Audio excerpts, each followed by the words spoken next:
I was going through a lot of the amazing belts that Dan Baldwin sent to me, and I mentioned earlier that I wanted to do this pattern here. I want to reverse engineer each of these guys. We'll start with this one. It's a nice open one. And these links are made by simply making one pattern, cutting it out a bunch of times, and then threading it into itself, folding it over, threading it into itself. And so I figured this would make an amazing bracelet. Like, you can make it different sizes. It doesn't have to be this big, but so cool. And it uses very thin leather, which there's an abundance of if you just go to thrift stores and you just get old purses, basically old leather purses for $1, $2 from thrift stores. There's tons of them, and every purse will give you like enough leather to make a dozen bracelets with this pattern, I imagine. Anyway, so let's see how this works. I didn't do this ahead of time to check, so I'm assuming it kind of spins like that, and you get it through there. It's stuck in there pretty tight, so that's a cut one. So how does this work? There we go. Here's one, and oh, it really requires, you got to really smush it in to get it through, which is fine because leather is smushable. So what do we have here? It's a real simple pattern.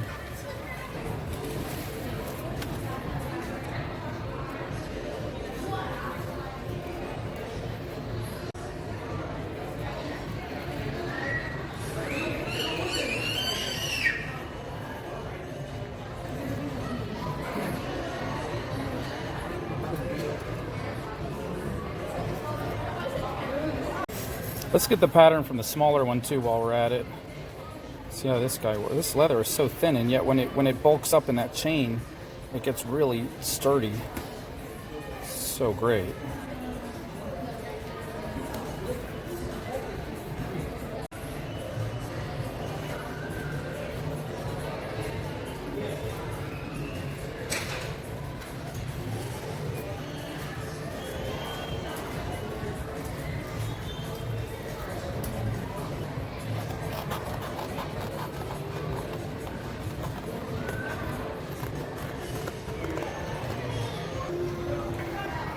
Now your time has come to an end. The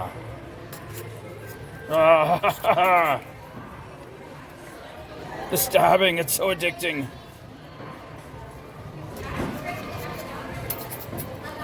I was going to use scissors, but to try to get in those tiny holes, this makes more sense.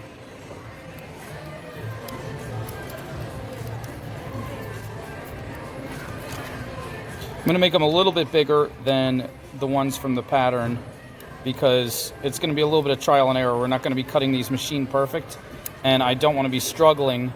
They're already such a tight fit with the ones that are from the real belt that if I get it a tiny bit off, I don't want to be struggling. So I'm making these holes a little bit bigger because they'll still work, right?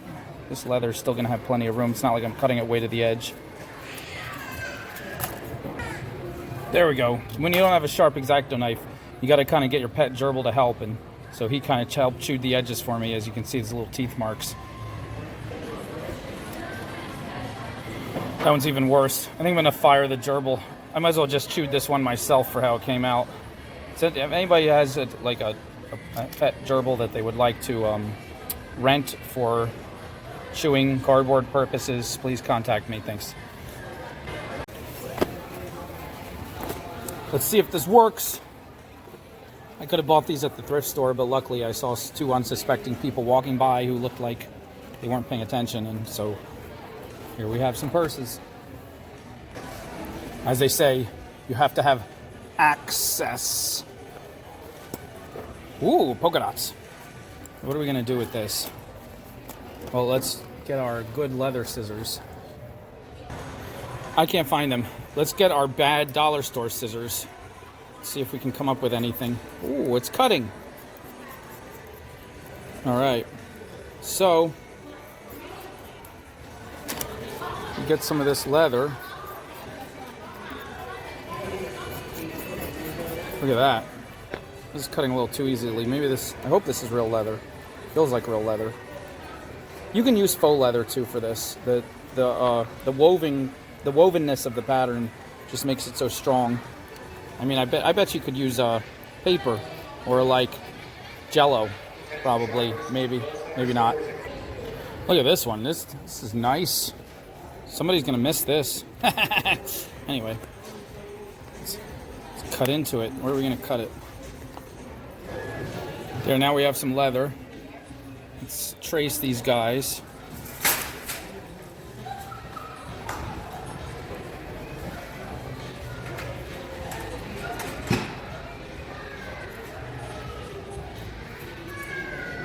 When you're tracing, you have to be very careful that you trace correctly. Otherwise, your tracing will come out incorrect. Wow, you couldn't even see that. Look at that. The light was shining. I just realized something. I didn't have to make these stencils. I probably could have just traced it from the piece that I got off of the regular belt, and it probably would have been even more accurate and less trouble. Well, now that you guys probably made stencils of your own, you're probably really upset. But let me tell you, like, don't be upset, because that's just not good for your emotional health. So just chalk it up to you got some stencil making experience, and that's going to help you in the future in a lot of ways. Look at that. Yes.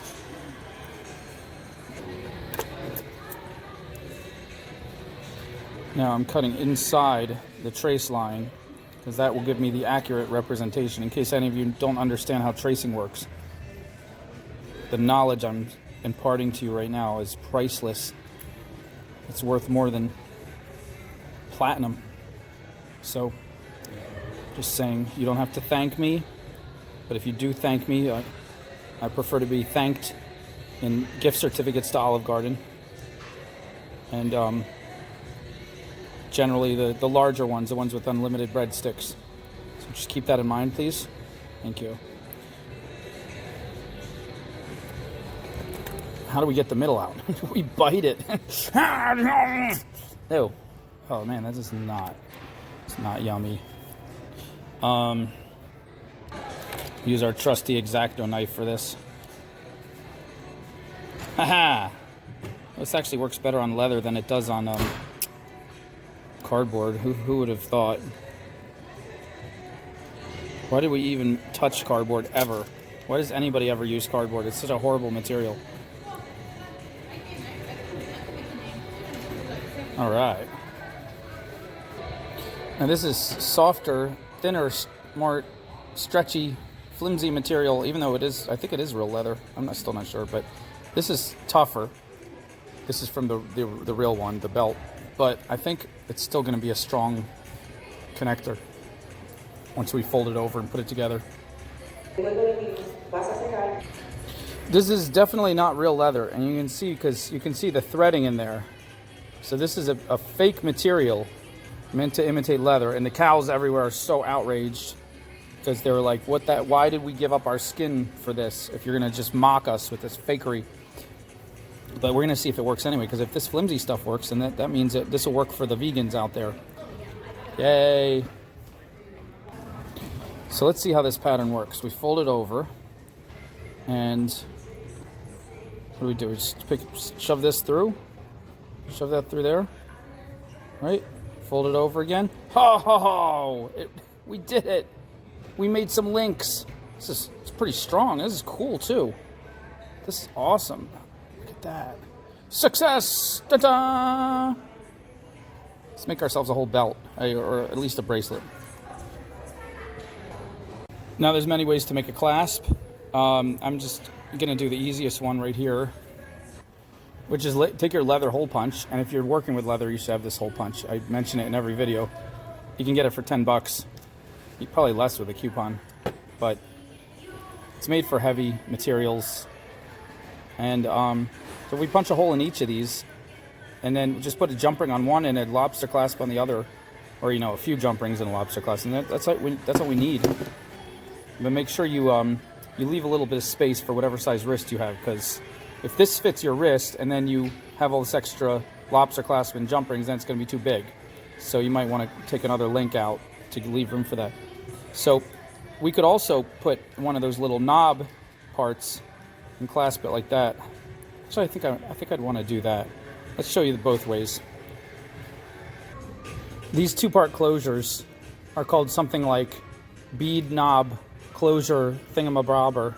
Just put thingamabobber in your search engine. They'll probably pull it up. But it has this two parts, and that part screws into that part. Do you see? And oh, this one has a Phillips head. That's even nicer than the other one. Well, in any case, so we'll put this one through here, and then we'll put that on there, and just twist.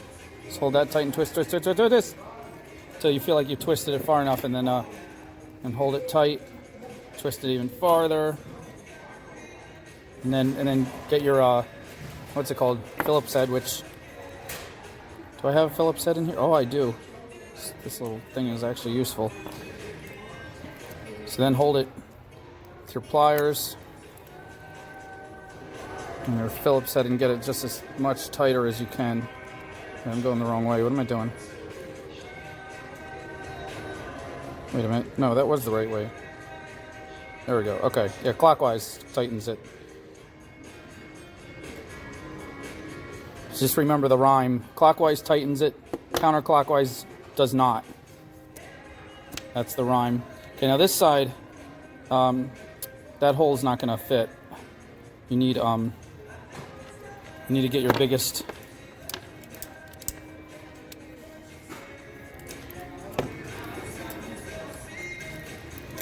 And even your biggest is not always big enough. You might need to like make an oval by punching it a couple times, slightly off kilter. That just makes it. Any more than that, and I'd be loose, making that too weak. So let's see. Bam, we're good. Let's try it on. See if I might have made it too small for me, but it'll fit somebody. Oh, it just makes it. Look at that. Whoops. Now see, these are like kind of blah, so I'm going to super glue those together. Super glue works great for leather. I think it works better than this stuff they make specifically for leather. So trust me, I've ordered like the high-end glue made just for leather, and super glue is better. But you want to get the gel from the dollar store. It's the green cap. But until I glue it, anyway, that works. That's in. It fits. That's awesome. Let me show you the other way you can make a clasp. Punch your two holes. 1, 2. You can use the smaller hole. I'm using the big one because I'm going to show you another option, which you don't have to use this, but it makes it a little bit stronger. You can put these little eyelets in here if you get them. Just pop them in like that. Now, unfortunately, you also have to get this eyelet crimping pliers tool, and it's also called a thingamabobber. So when you look up thingamabobber, you'll see both of these. But that just crimps it a little bit, and then you just want to give that a couple taps with your hammer. Not really hard. You don't need to worry about like, just gentle. It just smushes the fans out the metal pieces and smushes them into leather so they don't scratch. You can do that on the other side too.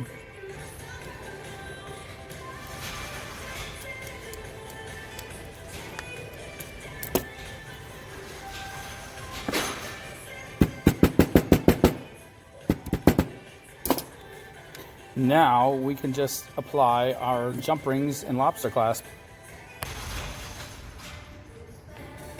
Adding a couple jump rings makes it easier to grab it when you're trying to clasp it. And then the other side, just put like 3 or 4 just to, again, you make it adjustable. This is good for making it adjustable, different size people.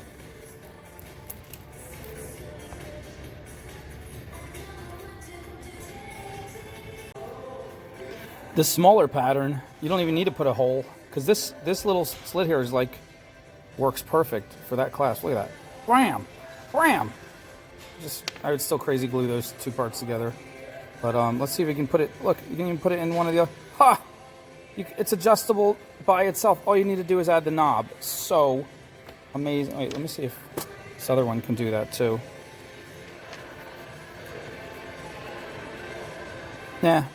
Yeah, that's not really going to hold too well. It's going to pop out. But this one, this is the one. Yes.